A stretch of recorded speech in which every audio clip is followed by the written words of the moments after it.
2018 is finally wrapping up, and like every other year, there's some good and some bad. It had a pretty terrible beginning with Ugandan Knuckles.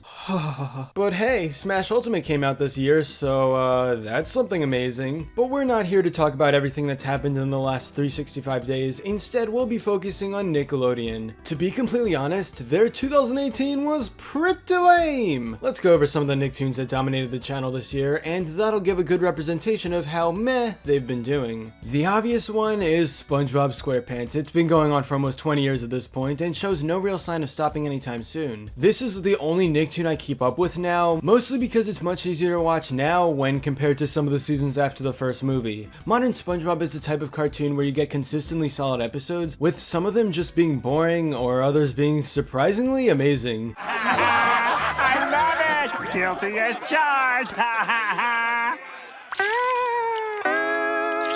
I keep up with it because the crew knows what they're doing, and just watching SpongeBob's nautical adventures for 11 minutes is a refreshing escape from reality. Of course, if we're going over this show, I have to talk about the creator Steven Hillenburg. Very recently, he passed away from ALS, which wasn't under Nick's control, but his death made 2018 harder to go through. Nickelodeon ran a marathon in Hillenburg's honor, as well as a few special tributes, but nothing too major, and I hope they'll eventually do even more to recognize his incredible talent. And the next Nicktoon of 2018 is, of course, The Loud House, a wholesome tale of Lincoln Loud living life with his massive family. Despite the fact that this show was created by a really strange guy who eventually got fired and banned from the Animation Guild, The Loud House is still a nice little cartoon. I wouldn't go out of my way to keep up with it anymore because there's so many other things to watch that are much more entertaining, but there's still creativity poured into the fictional town of Royal Woods. The Loud House is overall solid, and clearly Nickelodeon is putting a lot of faith into it because we're getting that movie in 2020.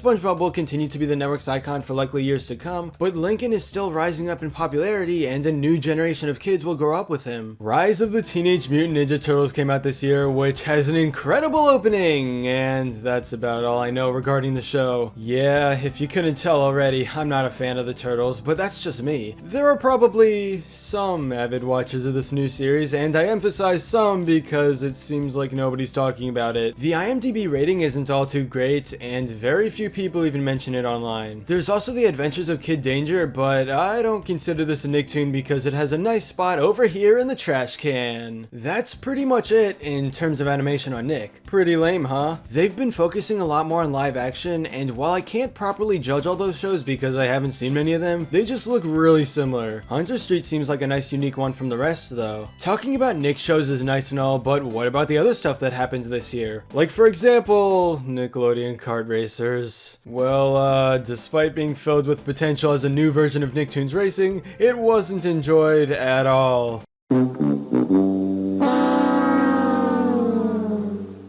But as a little anti-cherry on top, the Nick website has undergone a horrible makeover where the Flash games are gone, there are no episodes of your favorite cartoons to watch, and it just takes on a simplistic design with very little to do. In fact, most of the pages will eventually lead you to an advertisement for the official Nick app. Say goodbye to those childhood days of endlessly playing amazing cartoon Flash games because they're no longer available here, and they've been replaced with stuff like Llama Spit Spit. Oh boy, thank you Nick, I've always wanted to play this. Everything about this is a mistake. A bunch of other interesting things happened this year, but overall Nickelodeon's 2018 was just lame. Unless you enjoy all the live action sitcoms, chances are you'd only be watching SpongeBob and or The Loud House. While it's possible for things to change in 2019, I'm betting they won't. Oh well, if anyone wants me, I'll be hanging out on Cartoon Network or Netflix cause they now destroy Nick in almost every aspect. Anyway, that's all for this video. Subscribe for more awesome cartoon videos, give a thumbs up, and comment below, let me know what you think. Thanks for watching, and I'll see you guys next time.